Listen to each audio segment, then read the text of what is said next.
এলাকাতে হিন্দু মুসলমান বাড়াতে এসছো সময় পেছনে ঢুকিয়ে দেবো তোমার এলাকাতে হিন্দু মুসলমান বাড়াতে এসছো সময় পেছনে ঢুকিয়ে দেবো তোমার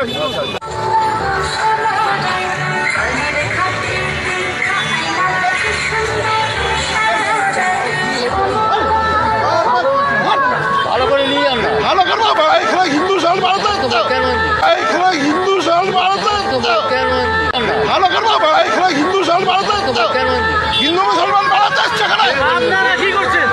কোনো পারমিশন নেই আপনারা এখানে। আসি এক জন মানবো হাত এখান থেকে চল বলেন এখন হিন্দু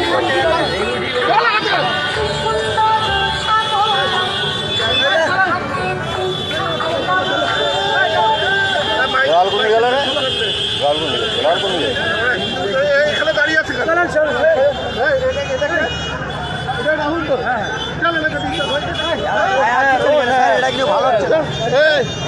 কোনটা ভালো কোনটা খারাপ আমাকে শেখাতে আসবেন না এখানে আমি আইনটা জেনে কথা বলছি এলাকাতে হিন্দু মুসলমান বাড়াতে এসছো সময় পেছনে ঢুকিয়ে দেবো তোমার এলাকাতে হিন্দু মুসলমান বাড়াতে এসছো সময় পেছনে ঢুকিয়ে দেবো তোমার একটা কথা বলি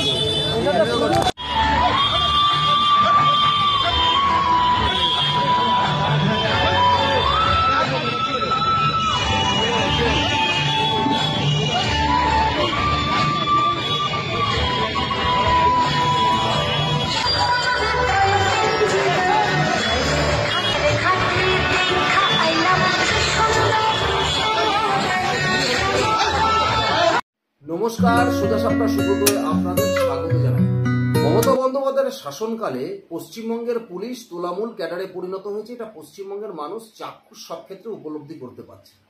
সমাজে পুলিশের আর কোনো মান সম্মান নেই, কোনো মান সম্মান নেই।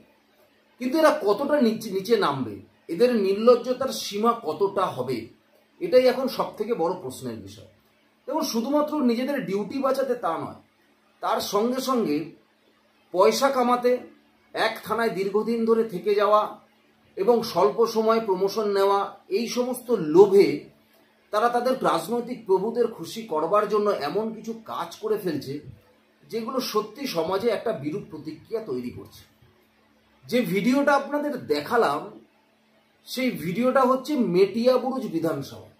মেটিয়াবুরুজ বিধানসভা হচ্ছে ডায়মন্ড হারবার লোকসভার অন্তর্গত। ডায়মন্ড হারবার লোকসভা মমতা বন্দ্যোপাধ্যায়ের আদরের সেই কয়লাচর ভাইপোর লোকসভা। তা মেটিয়াবুরুজ বিধানসভায় সেই রবীন্দ্রনগর যে থানা, সেই থানার আইসি সুজন কুমার রায়, তার মুখের ভাষা হচ্ছে হিন্দু মুসলমান মারাতে এসেছো, পেছনে ঢুকিয়ে দেবো একেবারে। কিন্তু ঘটনাটা কি ঘটেছিল, যেখানে একজন আইসিকে নেমে বলতে হলো হিন্দু মুসলমান মারাতে এসেছো, পেছনে ঢুকিয়ে দেবো একেবারে। আচ্ছা, দুর্গা পুজোর সময় বা বিভিন্ন পুজোর সময় আপনারা তো দেখেছেন বিভিন্ন রাজনৈতিক দল তাদের বইয়ের স্টলগুলো করে, সেখানে তাদের দলের বইগুলোকে বিক্রি করে, সেখানে তাদের মতবাদ বা তাদের আইডিওলজি সেগুলোর প্রচার তারা স্টল থেকে করে।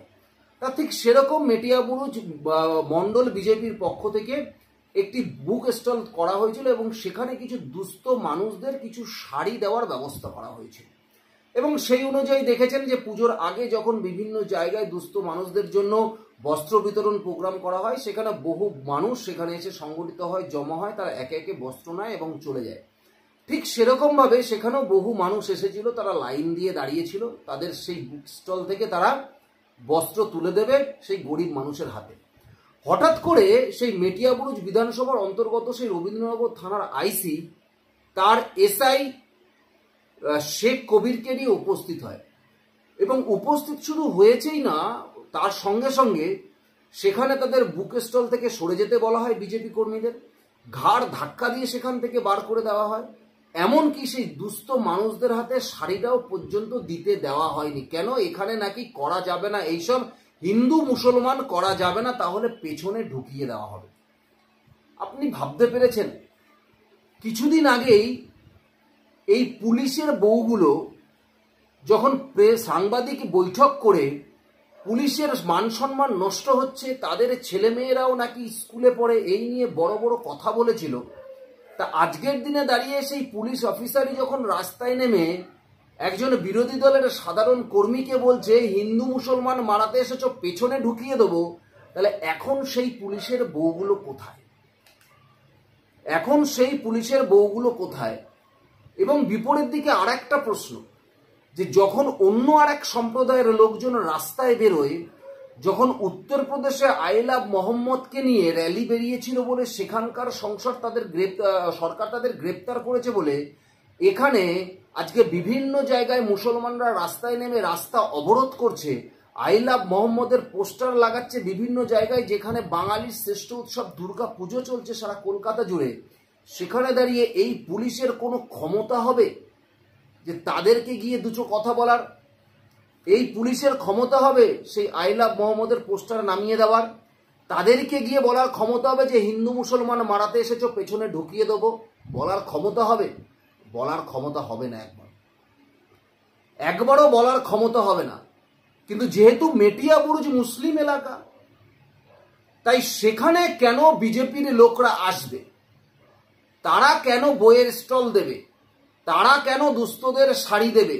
সেখানে তারা এটা করতে পারবে না। অর্থাৎ বিজেপি সেখানে বুক স্টল দেওয়া মানেই বিজেপি হিন্দু মুসলিম করছে, অর্থাৎ সেখানে মুসলমানদের সংখ্যা বেশি, তাই তারা যা বলবে সেখানে সেটাই হবে, সেই অনুযায়ী সেখানকার আইসিকে কাজ করতে হবে, সেইখানকার নেতার কথাতেই আইসিকে কাজ করতে হবে। তা পরিষ্কারভাবে আইসি গতকাল বুঝিয়ে দিয়ে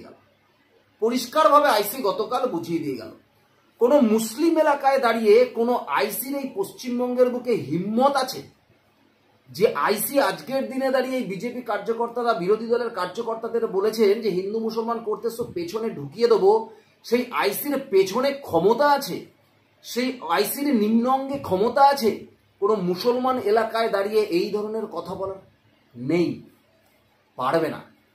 তখন নিম্নাঙ্গ বেলুনের মতো চুপসে যাবে, তখন নিম্নাঙ্গ আর দাঁড়াবে না, এই আইসি দাঁড়াবে না।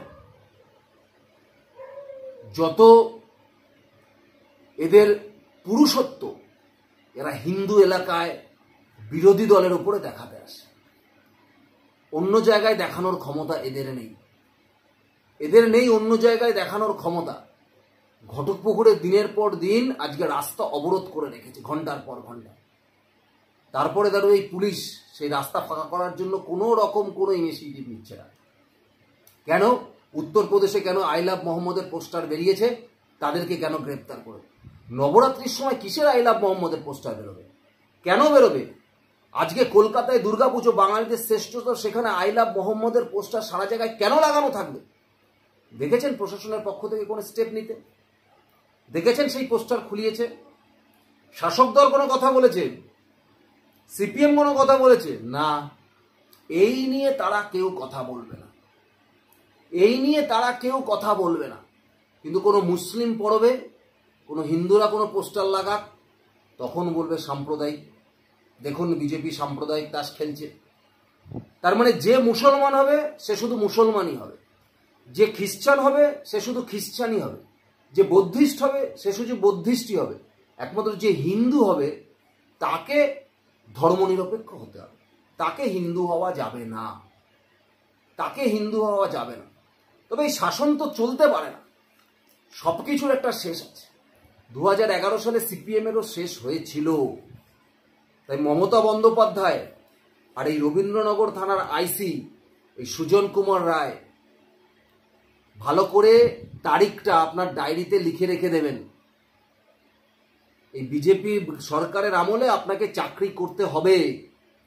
আজকে আপনি যাদের বলছেন হিন্দু মুসলমান করতে এসে পেছনে ঢুকিয়ে দেব, একেবারে সেদিন পেছনে ভালো করে তেলটা মেখে নেবেন, কারণ তখন এই হিন্দু বীরেরা, হিন্দু যোদ্ধারা আপনার পেছনেই ঢোকাবে। নিশ্চিন্তে থাকুন আপনার। ধন্যবাদ, নমস্কার।